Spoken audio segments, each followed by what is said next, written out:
साल था 1831। समुद्र की ठंडी हवा में लहरों को चीरता एक जहाज इंग्लैंड की ओर बढ़ रहा था। उस पर सवार थे भारतीय समाज सुधार की सबसे तेज आवाज राजा राम मोहन राय। सती प्रथा उन्मूलन से लेकर शिक्षा सुधार तक उनके जीवन का मतलब था बदलाव। अचानक नीले पानी के बीच उनकी नजर पड़ी एक फ्रांसीसी जहाज पर। उस पर लहरा रहा था नीला, सफेद और लाल 3 पट्टियों वाला झंडा। 3 रंग, 3 विचार और पूरी दुनिया के सामने एक सभ्यता की पहचान।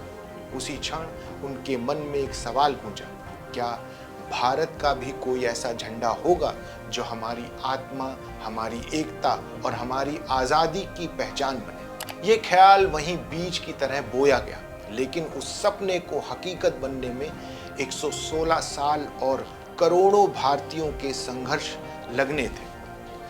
कहते हैं हर आजाद मुल्क के सीने में एक दिल होता है और उस दिल की धड़कन उसका झंडा होता है। भारत का तिरंगा बस कपड़े का टुकड़ा नहीं है, ये हमारे इतिहास का, हमारे संघर्ष का और हमारे गर्व का सबसे चमकता प्रतीक है। लेकिन इस तिरंगे का सफर कहां से शुरू हुआ? आज उसकी कहानी। साल था 1857। भारत का पहला स्वतंत्रता संग्राम। मंगल पांडे की गोली, रानी लक्ष्मीबाई की तलवार, बेगम हजरत महल की हुंकार, सब मिलकर अंग्रेजी राज को चुनौती दे रहे थे। भले ही ये क्रांति जीत में ना बदली हो, लेकिन इसने हर दिल में आजादी का बीज बो दिया था और साथ ही एक सोच ने जन्म लिया था, भारत को चाहिए अपना प्रतीक, अपना झंडा। फिर 1885 में जब इंडियन नेशनल कांग्रेस का गठन हुआ तो एक राजनीतिक मंच तो तैयार हो गया, लेकिन अब भी एक चीज की कमी थी, एक ऐसा प्रतीक जो सबको एकजुट कर सके। साल 1904 एक महिला ने अपने हाथों से आजादी के प्रतीक को गढ़ना शुरू किया। वो थी स्वामी विवेकानंद की शिष्या भगनी निवेदिता। उन्होंने तैयार किया पीले रंग का झंडा, पृष्ठभूमि पर वज्र यानी शक्ति और अडिग संकल्प का प्रतीक और ऊपर अंकित वंदे मातरम। फिर एक इतिहास रचा गया। साल 1906 को कलकत्ता के पारसी बागान स्क्वायर में पहली बार औपचारिक भारतीय झंडा फहराया गया। इसे सचिन प्रसाद बोस ने डिजाइन किया था। ऊपर नारंगी धारी पर 8 कमल के अर्ध खिले फूल बने थे। बीच में पीली धारी पर नीले अक्षरों में वंदे मातरम लिखा था और नीचे हरी धारी पर बाईं ओर सूर्य व दाईं ओर चांद था।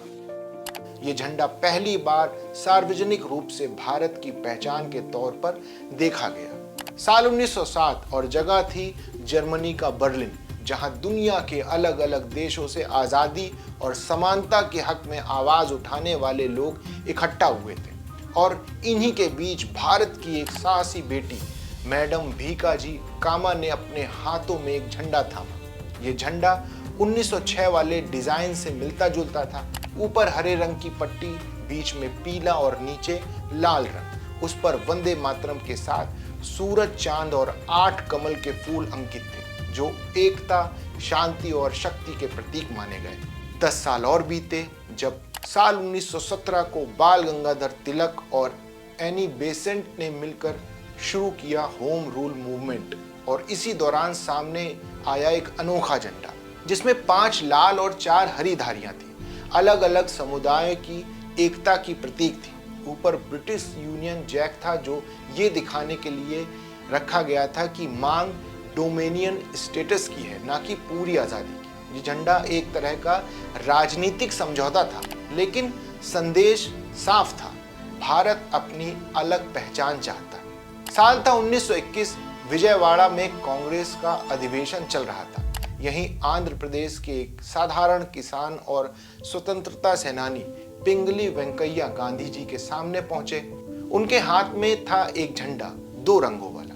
ऊपर लाल जो हिंदू समुदाय का प्रतिनिधि था और नीचे हरा जो मुस्लिम समुदाय का प्रतीक के लिए था और बीच में था चरखा जो बता रहा था चरखा सिर्फ धागा नहीं काटता बल्कि देश के आत्मनिर्भर होने का सपना बुनता था। लेकिन गांधी जी ने झंडा देखते ही कहा, वेंकैया जी, ये झंडा सिर्फ 2 रंगों का नहीं होना चाहिए, इसमें भारत के हर धर्म, हर जाति, हर वर्ग का अस्क होना चाहिए। तब इसमें सफेद रंग जोड़ा गया जो शांति, सत्य और सभी समुदाय की बराबरी का प्रतीक था। इस तरह लाल, सफेद और हरे के साथ बीच में चरखे वाला ये झंडा बना, जिसने संदेश दिया हम एक हैं और हमें आजादी चाहिए। साल था 1931। देश आजादी की लड़ाई में उबल रहा था, पर एक बड़ा सवाल सामने था, क्या हमारा राष्ट्रीय झंडा सिर्फ धार्मिक समुदायों का प्रतीक रहेगा या पूरे भारत का? ये नया दौर था। जरूरत थी एक ऐसे झंडे की जो भारत के हर व्यक्ति, हर धर्म, हर विचारधारा का एक झंडा हो, जो हमें एक करे, ना कि बांटे। अधिवेशन में एक ऐतिहासिक फैसला हुआ। केसरिया, सफेद और हरा, ये 3 रंग तय किए गए। केसरिया जो उन शहीदों को सलाम करता था जिन्होंने देश के लिए जान दी। सफेद जो गांधी जी के सत्याग्रह की आत्मा को दर्शाता था। हरा जो खेतों की हरियाली और देश की तरक्की की उम्मीद को दिखाता था। और इन 3 रंगों के बीच रखा गया एक चरखा जो सिर्फ सूत काटने का औजार नहीं था, बल्कि स्वदेशी आत्मनिर्भरता और देश की आर्थिक आजादी का प्रतीक बन चुका था। 1931 का ये तिरंगा धार्मिक रंगों के बंधन से मुक्त होकर पूरे भारत की पहचान बना और यही तिरंगा आगे चलकर स्वतंत्र भारत का आधार बना। 22 जुलाई 1947 आजादी बस दरवाजे पर दस्तक दे रही थी। संविधान सभा में प्रस्ताव रखा गया, राष्ट्रीय ध्वज समिति की सिफारिश की गई। तय हुआ कि आजाद भारत के लिए हमारा तिरंगा कैसा होगा। 1931 के डिजाइन को आधार मानते हुए इसमें एक बड़ा बदलाव किया गया। चरखे की जगह अशोक चक्र ने ली। गहरे नीले रंग का ये 24 तीलियों वाला चक्र सम्राट अशोक के धर्म चक्र से प्रेरित था। उस पल तिरंगे के हर रंग को नया अर्थ मिला। केसरिया जो त्याग और बलिदान का रंग है, सफेद शांति, सच्चाई और पारदर्शिता का प्रतीक है, और हरा जीवन, विकास और समृद्धि का रंग है। और सफेद पट्टी में बना अशोक चक्र जो सत्य, न्याय और सतत प्रगति का प्रतीक बन गया। 15 अगस्त साल 1947 की सुबह दिल्ली के लाल किले से जब भारत के पहले प्रधानमंत्री पंडित जवाहरलाल नेहरू ने तिरंगा फहराया तो पूरे भारत का दिल एक साथ धड़क उठा। हम आज़ाद हैं। तिरंगा हमें सिर्फ आज़ादी की याद नहीं दिलाता, ये हमें याद दिलाता है कि इसे बनाए रखना हमारी जिम्मेदारी है। जब ये आसमान में लहराता है तो उसमें हमारे शहीदों का लहू, हमारे वीरों का साहस और हमारे सपनों की उड़ान सब कुछ शामिल होता है। झंडा जो सिर्फ एक कपड़े का टुकड़ा नहीं, ये उस ख्वाब का चेहरा है जिसे लाखों लोगों ने अपने लहू और बलिदान से सींचा था। तिरंगा जो हमारी पहचान, हमारा गर्व, हमारी आत्मा है। जय हिंद।